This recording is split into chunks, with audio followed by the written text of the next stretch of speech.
Hello friends, जय श्री श्याम। सब अपने अपने घर में अच्छे होंगे। देखो, अभी आज मैं कार्तिक मास की, जो कार्तिक माह की लास्ट कथा है पड़वा की, वो मैं आपको बताती हूँ। कैसे सुनते हैं, क्या क्या है, क्यों करनी चाहिए, क्यों ये कथा सुननी चाहिए, वो सब बताऊँगी। मेरे वीडियो में ज़रूर बने रहे। तो चलो अभी हम लोग कथा सुनते हैं। तो गाइस, जुड़े रहे मेरे ये वाले वीडियो में। आपको इस कथा के महत्व के बारे में मैं जरूर बताऊंगी, तो आप देखते रहे। चलो अभी कर लेते हैं हम लोग पूजा। ये देखो फ्रेंड्स, ये लिए मैंने 5 दिए, जो पुराने वाले थे, नए नहीं हैं। इसको धो के मैंने अग्नि में पूरा करके फिर मैंने ली हूँ। ये मैंने फूल लिया है। और आज ये जो खिचड़ी दान करते हैं वो मैंने ली है। और ये ठाकुर जी को भोग लगता है, आम का अचार और खिचड़ी। ये जल है और ये खीर पतासा है। और ये चीड़ी और चीड़ा बनाने के लिए आटा रखा है, मोली रखी है। ये चंदन है, चावल है, आटा है। तो अभी हम लोग बनाएंगे घर। घर बनाना है अपन को। कहते हैं ये घर बनाने, ये कथा सुनने से जिसका घर नहीं है उसका घर जल्दी बन जाता है। को आटे का घर बनाना है।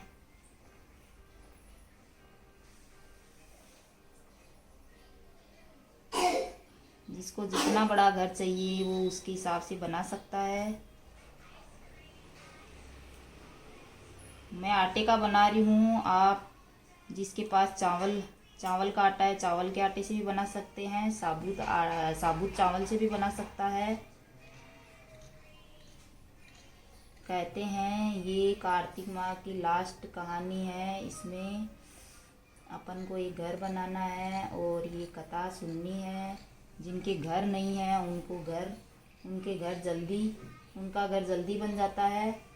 और जिनका घर है वो, जिनके कोई भी कर सकता है ये वाली कथा। जिनके घर है वो अपने भाई बहन के लिए, अपने परिवार के लिए ये कथा सुन सकता है, किसी के लिए भी।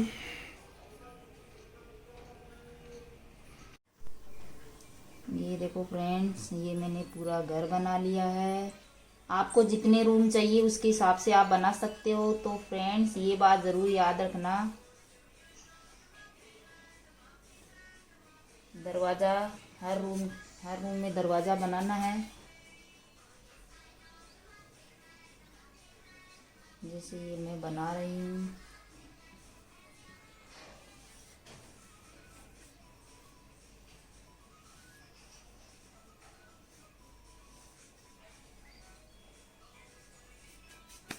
दिखा, आटा जो बिना नमक का लगाना है, इससे अपन को चीड़ा और चीड़ी बनाना है। तो फ्रेंड्स देखो आप, मैं अभी चीड़ा और चीड़ी बनाती हूँ।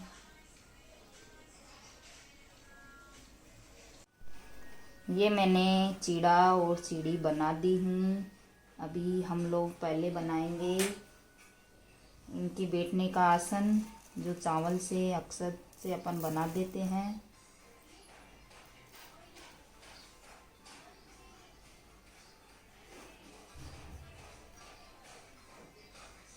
ये चीड़ा, ये चीड़ी।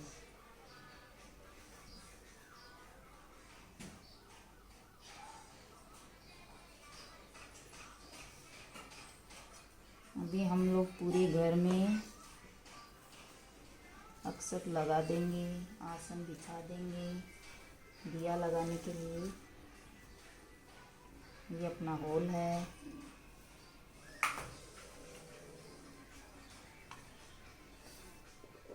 सारे रूम में दिए जलाएंगे, क्योंकि कोई भी रूम में अंधेरा नहीं होना चाहिए, उजाला ही रहना चाहिए। ये देखो, ये सब रूम में दिए लगा दिए हैं। ये मैंने हॉल में लगा दिया एक दिया। और अपन चीड़ा चीड़ी को रोली से तिलक करेंगे कुमकुम से करेंगे। कुमकुम लगा दिया। ये अपन ने थोड़ा सा सब दिए को तिलक करेंगे।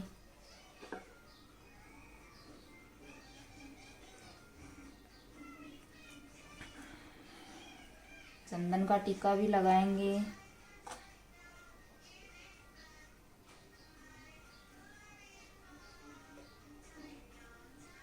ये अपन ने चंदन का टीका भी लगा दिया। सब रूम में अपन फूल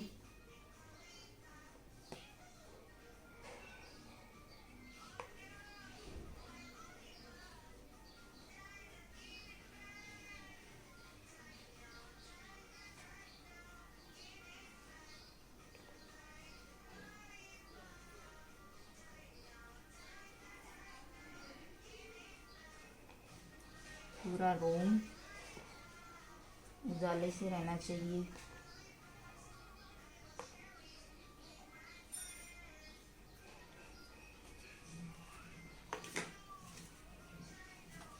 चीड़ा चीड़ी को अपन ये जो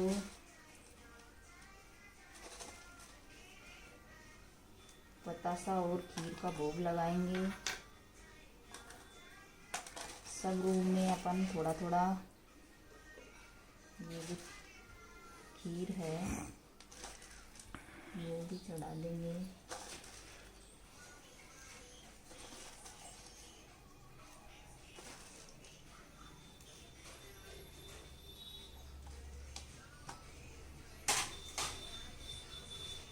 चीड़ा चीड़ी को मौली के द्वारा अपन वस्त्र पहना सकते हैं। ये मैंने वस्त्र पहना दिया चीड़ा चीड़ी को।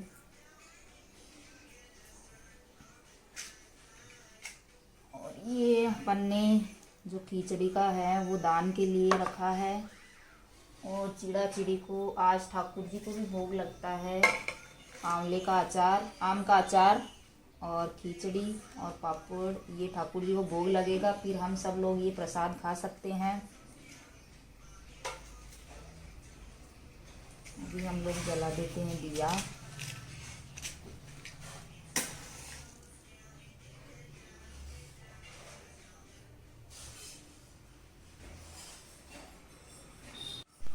दिया जलाने के बाद में मोमबत्ती जो हम ये गेट के पास रखते हैं उजाले के लिए, मोमबत्ती भी 2 जलानी है।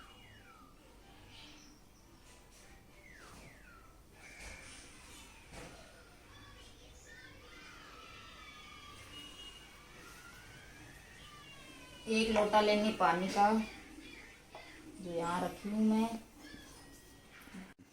तो ये खीर लेके ही अपन को ये कथा पूरी करनी है। तो आपको मैं बताती हूँ इस कहानी को। कार्तिक पूर्णिमा के अगले दिन पड़वा को कहते हैं। आटे से घर बनाते हैं और आटे के चिड़ा चिड़ी बनाकर घर के बीचों बीच रखते हैं। उन्हें कपड़े पहनाते हैं और आटे के घर में घर का सारा सामान रखते हैं। चिड़ा चिड़ी की खील बतासे का भोग लगाते हैं। एक दिन खिचड़ी बनाते हैं। इस दिन खिचड़ी बनाते हैं और आम का अचार रखकर ठाकुर जी को भोग लगाकर खुद भी प्रसाद खाते हैं। तो आपको मैं अभी कथा पूरी सुनाती हूँ। 4 चिड़िया थी, चारों कार्तिक मास में कार्तिक नहाती थी। पड़वा के दिन चारों चिड़ियों ने सोचा कि चलो खिचड़ी बनाते हैं। एक चिड़िया चावल ले आई, एक चिड़िया दाल ले आई, एक चिड़िया घी ले आई और एक चिड़िया नमक ले आई। सब ने मिलकर खिचड़ी बनाई। सब ने सोचा कि पहले नहा लिया जाए तब खिचड़ी खाते हैं। सब चिड़िया नहाने चली गई। पहले एक चिड़िया आई, उसे बहुत ज़ोर से भूख लगी थी। बाकी चिड़िया अभी आई नहीं तो उसने खिचड़ी की भाप खा ली। दूसरी चिड़िया आई तो उसने पानी पी लिया। तीसरी चिड़िया ने खिचड़ी खा ली। चौथी चिड़िया आई तो उसने खुरचन खा ली। चारों चिड़िया मर गई।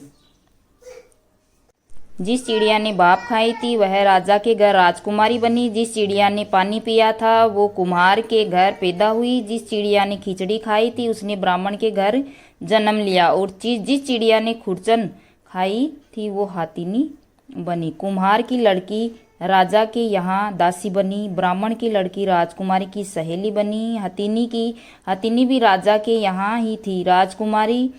राजकुमारी को अपने पिछले जन्म की सारी बातें याद थी। तब राजकुमारी की शादी हुई। वह विदा होने लगी तो राजा से बोली कि पिताजी, मैं आपके अपने साथ अपनी सहेली और दासी को भी लेकर जाऊंगी। राजा ने ठीक है, ले जाना। राजकुमारी ने कहा कि पिताजी मुझे हथिनी भी चाहिए। राजा ने कहा अच्छा ठीक है, ले जाओ। तो राजा ने अपने नौकर भेजे और जाओ हथिनी को ले आओ। लेकिन हथिनी उठी ही नहीं। तब राजकुमारी खुद उसके पास गई और उसने कान में पिछले जन्म की बात कही, जिसे सुनकर हथिनी तुरंत उठ गई। राजकुमार यह सब कुछ देख रहा था। उसने कहा कि तुम कौन हो और हथिनी के कान में क्या कहा, जिसको सुनकर हथिनी खड़ी हो गई। राजकुमारी ने कोई जवाब नहीं दिया। राजकुमार ने कहा कि सच सच बता दो, नहीं तो तुम्हारा सर काट लिया जाएगा। तब राजकुमारी ने राजकुमार को पिछले जन्म की सारी बातें बता दी। राजकुमार ने भी सारी बातें सुनी और कहा कि अगर कार्तिक स्नान का इतना महत्व है तो हम भी जोड़े से कार्तिक स्नान करेंगे और सब दान पुण्य करेंगे। तो गाइस, कोई भी कथा सुनने से अपन को एक गणेश जी की कथा जरूर सुननी चाहिए। वो भी अभी एक बुढ़िया माई थी, मिट्टी के गणेश जी की पूजा करती थी। रोज बनाए रोज गल जाए। एक सेठ का मकान बन रहा था। वो बोली पत्थर का गणेश बना दो। मिस्त्री बोले जितने हम तेरा पत्थर का गणेश गढ़ेंगे उतने में हमारी अपनी दीवार ना चीनेंगे। बुढ़िया बोली राम करे तुम्हारी दीवार टेढ़ी हो जाए। अब उनकी दीवार टेढ़ी हो गई। वो चीने और ढा देवे। इस तरह करते करते शाम हो गई। शाम को सेठ आया। उसने कहा आज तुमने कुछ भी नहीं किया। तो बुढ़िया बोली कुछ भी नहीं किया। वो कहने लगी एक बुढ़िया आई थी, वो कह रही थी कि मेरा पत्थर का गणेश गढ़ दो। हमने नहीं गढ़ा तो उसने कहा तुम्हारी दीवार टेढ़ी हो जाएगी। तब से दीवार सीधी नहीं बन रही है, बनाते हैं तो ढा देते हैं। सेठ ने बुढ़िया बुलवाई। सेठ ने कहा हम तेरा सोने का गणेश गढ़ देंगे, हमारी दीवार सीधी कर दो। सेठ ने बुढ़िया को सोने का गणेश गढ़ा दिया। सेठ की दीवार सीधी हो गई। जैसे सेठ की दीवार सीधी हुई वैसे सबकी करना, कहता न सुनता ना, अपना सारा परिवार की। ये अपन ने चिड़ा चिड़ी की कथा सुन ली है। तो अभी हम लोग करवा देते हैं चिड़ा चिड़ी को भोग। ये जो अपन ने लिया है हाथ में खीर, तो ये खीर का भोग अपन चिड़ा चिड़ी को चढ़ा देंगे। थोड़ा सा दिया इधर कर लेती हूँ। फिर अपन करवा देते हैं इनको थोड़ा पानी से अपन पूरा चिड़ा चिड़ी को पानी पिला देंगे। तो फ्रेंड्स, ये मेरी कथा हो गई है। तो आपको मैं यही बोल रही हूँ कि आप भी अगर करना, जिसने सुबह नहीं की वो शाम को भी कर सकता है। ये जो अपन चिड़ा चिड़ी है उसका लोई बना के, रोटी बना के गैया को खिला देंगे। और जो खिचड़ी दान के लिए रखी है वो ब्राह्मण को या फिर ज़रूरतमंद को अपन दान कर सकते हैं। और जहाँ ये फूल वगैरह है ये अपन जहाँ पे पेड़ ना लगे वहाँ पे अपन डाल सकते हैं, जैसे पेड़ पौधे में डाल सकते हैं। जिसने ये पूजा सुबह की है वो शाम को इसको उठा सकता है, और जिसने शाम को की है वो कल सुबह उठाएगा, ऐसा करके। तो फ्रेंड्स, अपन को ये पूजा करनी है। जिनका घर नहीं है उनका घर बन जाता है, ये सुना है मैंने। और जिनका घर है वो अपने भाई बहन के लिए भी कर सकता है। और जिनका और बड़ा घर चाहिए, तो जैसे 1 मंजिल का है तो 2 मंजिल बन जाएगा, 2 मंजिल का है तो 3 मंजिल बन जाएगा, ऐसे सुना है। तो ये सब लोग कथा करते हैं। तो फ्रेंड्स, मैं चाहती हूँ कि जिनको जो रेंट पे रह रहे हैं उनको भी ये पूजा करनी चाहिए, ताकि उनका खुद का घर बन जाए। और मन से ये पूजा करेंगे तो उनकी इच्छा भगवान पूरी ज़रूर करेंगे। बोलो जय विष्णु भगवान की जय हो, लक्ष्मी माता की जय हो, गणेश जी महाराज की जय। तो फ्रेंड्स, ये वीडियो मैं यहीं समाप्त करती हूँ। अगर आपको मेरी पूजा अच्छी लगी हो तो लाइक और शेयर और सब्सक्राइब ज़रूर करना मेरे चैनल को। तो आज की पूजा हमारी यहीं समाप्त होती है। पूजा हो गई है, ठाकुर जी को भोग भी लग चुका है। अब हम सब लोग ये भोग खा सकते हैं। ये देखो मेरा मंदिर, छोटा सा प्यारा सा।